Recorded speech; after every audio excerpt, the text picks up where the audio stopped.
When we talk about India's digital journey, we're not just talking about more smartphones or cool new apps. We're actually talking about the deliberate construction of a whole new kind of society, a digital civilization, built from the ground up on public technology.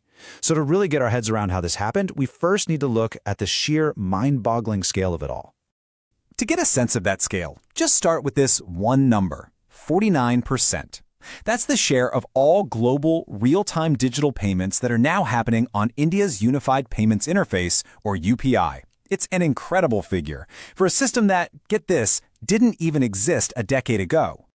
And this isn't just about the number of transactions, it's about massive economic value. In 2023, India's digital economy was worth over $400 billion, and it's growing nearly twice as fast as the rest of the economy. So the big question is, how on earth did this happen so fast? Well, the answer isn't magic. It's a really clear three-part framework that powered this whole revolution. It's a journey that takes you from just having data to fundamentally changing how an entire country works. Okay, so it starts with digitization. Think of it like scanning a paper document. The info is digital now, but the process is basically the same. Then comes digitalization. That's where you use that digital data to make things better, like automating a factory floor. But the final and most powerful step? That's digital transformation. That's where you use the tech to completely reinvent your strategy and create totally new ways of doing things. And this is where India's approach was completely different. It took this three-step process and applied it to the entire nation through something called Digital Public Infrastructure, or DPI. The core idea was to treat digital systems like public utilities, like roads or electricity, making them open and accessible to absolutely everyone.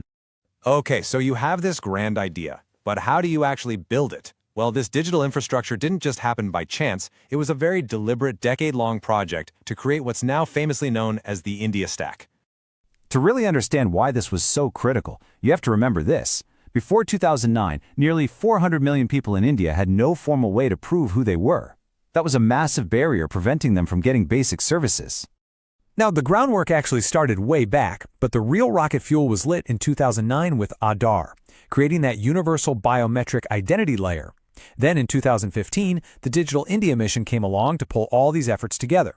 And just 1 year after that, UPI launched, creating a universal payments layer that sits right on top of that identity layer. But what was the catalyst that made all of this explode? Well, the single biggest factor was the absolute collapse in the cost of mobile data. I mean, look at this. It dropped by over 97% in less than a decade. Suddenly, the internet became affordable for hundreds of millions of people for the very first time. All right, so we've got the infrastructure, we've got the cheap access. But what does this actually mean for people in their day-to-day lives? Let's take a look at the real-world impact this is having all across the country. Let's start with healthcare. The National Digital Health Mission has created nearly 800 million unique health accounts. So what does that mean? It means a person's medical history is now digital, it's paperless, and it can travel with them to any doctor or hospital anywhere in the country. A complete game changer. Or take a look at education. Platforms like Diksha are providing digital learning materials to over 275 million school students and their teachers. At the same time, Swayam is offering free university-level courses online, which is a huge step in democratizing access to higher education. The impact on the economy has been just as profound. In logistics, a sector that used to be a mess of inefficiency, there's a new unified platform that lets companies track everything and automate compliance. And the results are staggering. As one company, Zetwork, put it, it led to an 80% jump in their efficiency. That's not just an improvement, that's a total overhaul. And what's really fascinating is that this incredible domestic success story is now going global. The India Stack is being positioned as a new kind of operating system that other nations can adopt and build upon. Through something that's being called fintech diplomacy, India is actively sharing its blueprint. It's already signed agreements with over 20 countries, offering them a pathway to build their own low-cost, open digital systems, a path to what some are calling digital sovereignty. So what makes this model so different? Well, unlike the privately owned, closed-off systems like China's Alipay or the more centralized government system in Brazil, India's UPI is run by a non-profit. It's built on open standards and, crucially, it's free for users. That openness is really its superpower. And you can see the tangible benefits of this global push. In 2025, India received a record-breaking $135 billion in remittances from Indians living abroad.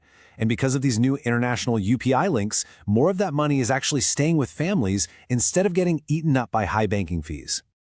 But, a transformation this massive and this fast, well, it's never a perfectly smooth ride. To get the full picture, we have to be honest about the challenges that still lie on the road ahead. For one, a pretty significant digital divide is still there. Yes, there's a gap between cities and rural areas, but the gender gap is even more stark.